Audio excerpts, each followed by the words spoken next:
Siapa yang tidak kenal dengan kota yang berjuluk Kota Pendekar? Kota ini menyimpan beragam nilai budaya, sejarah, wisata, hingga kuliner yang sudah terkenal.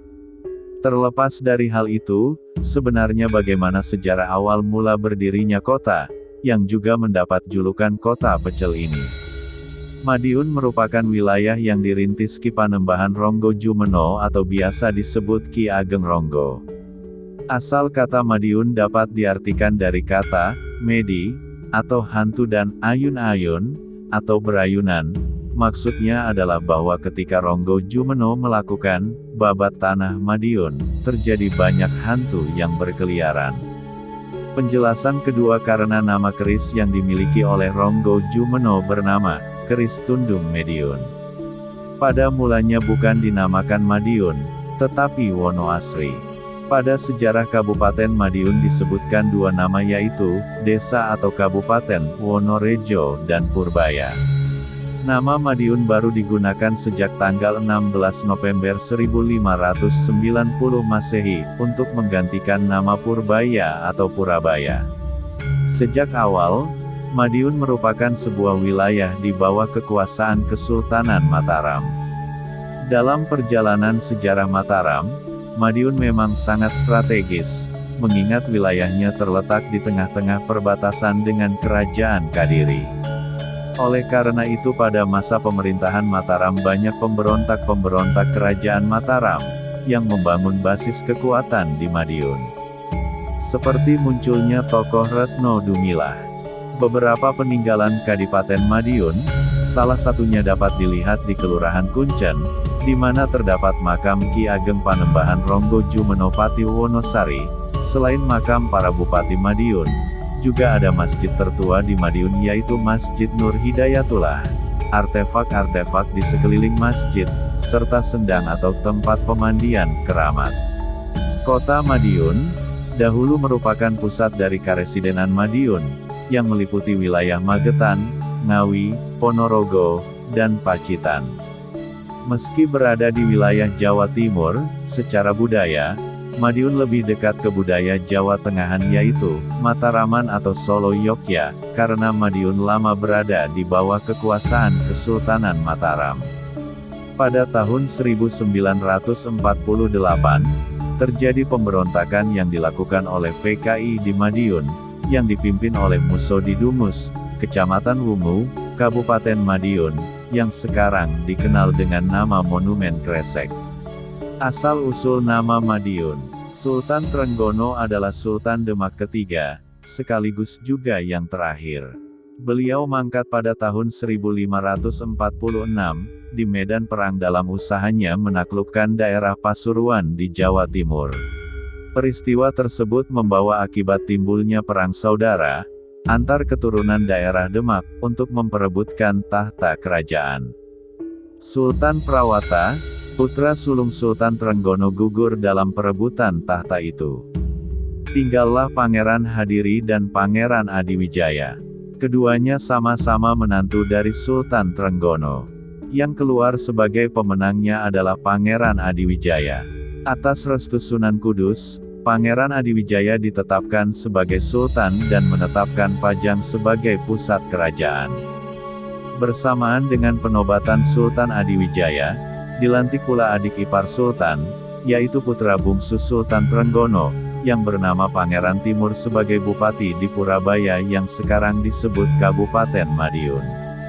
Setelah Pangeran Adiwijaya mangkat, karena usianya yang sudah tua, pusat pemerintahan berpindah ke Kerajaan Mataram yang didirikan oleh Danang Sutowijoyo atau yang lebih populer disebut Panembahan Senopati. Ia adalah putra sulung dari Pangeran Adiwijaya.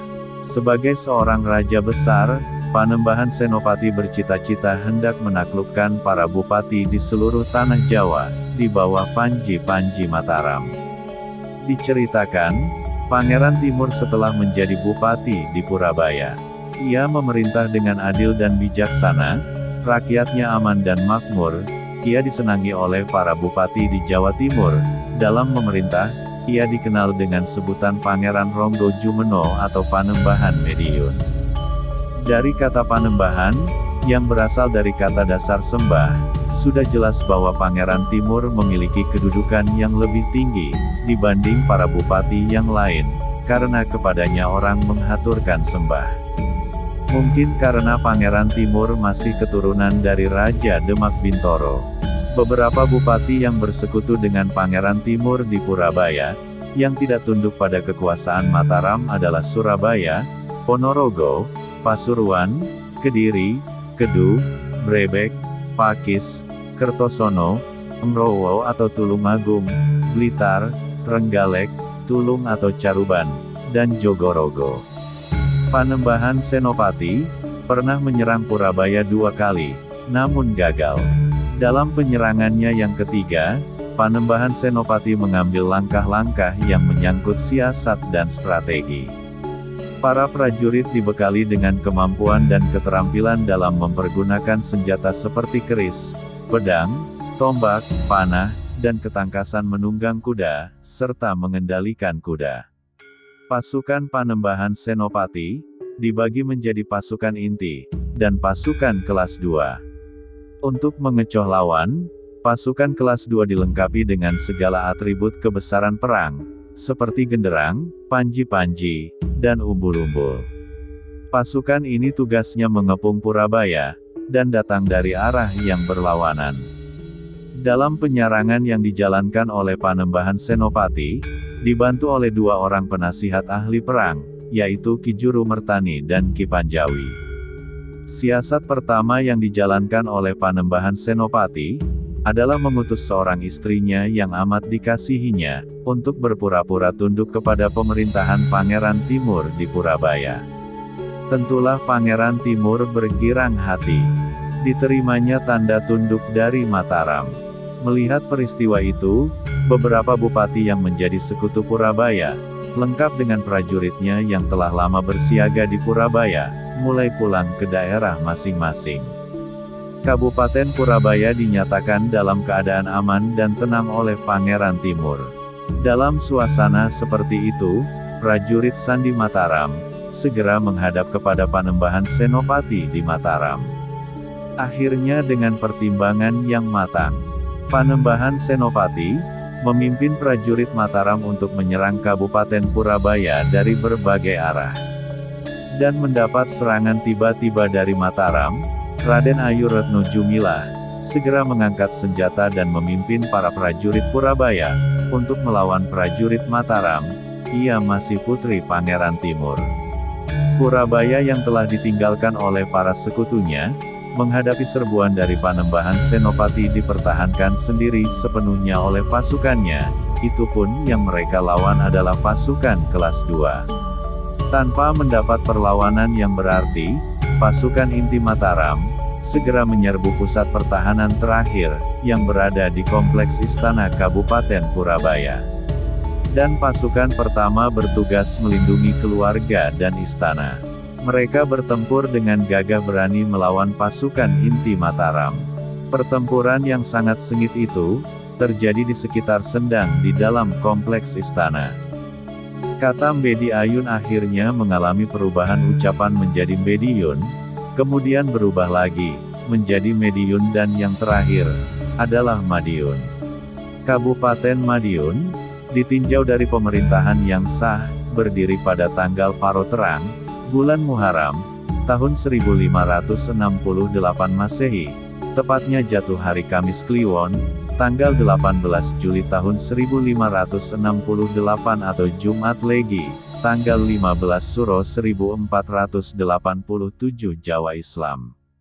Berawal pada masa Kesultanan Demak, yang ditandai dengan perkawinan putra mahkota Demak, Pangeran Suryapatiunus dengan Raden Ayu Retno Lembah Putri, dari Pangeran Adipati Gugur yang berkuasa di Ngurawan, Dolopo.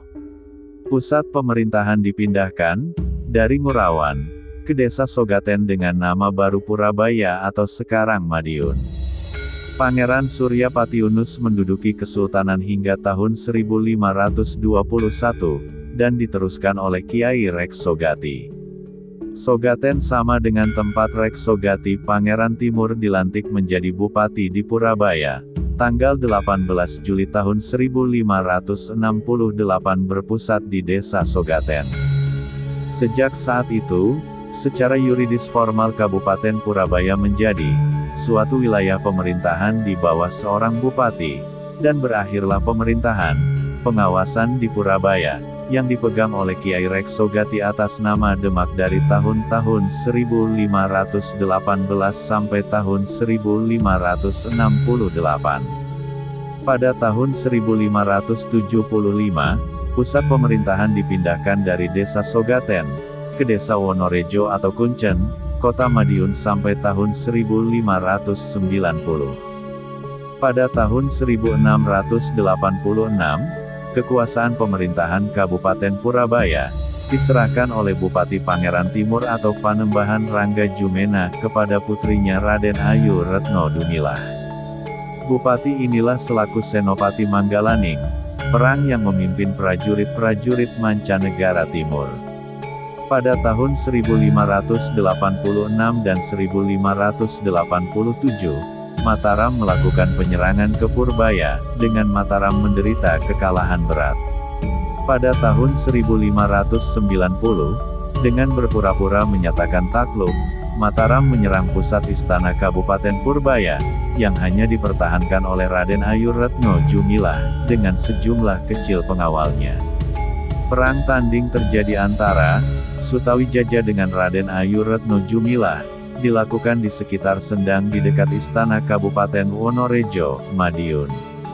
Pusaka Tundung Madiun berhasil direbut oleh Sutawijaya, dan melalui bujuk rayunya, Raden Ayu Retno Jumilah dipersunting oleh Sutawijaya, dan diboyong ke Istana Mataram di Pleret, Yogyakarta, sebagai peringatan penguasaan Mataram atas Purbaya tersebut. Maka pada hari Jumat Legi, tanggal 16 November 1590 Masehi, nama Purbaya diganti menjadi Madiun. Agar tidak ketinggalan video-video terbaru, silakan tekan tombol subscribe, dan aktifkan loncengnya. Apabila suka dengan video ini tekan tombol like, dan jangan lupa tinggalkan jejak di kolom komen. Sekian dan terima kasih.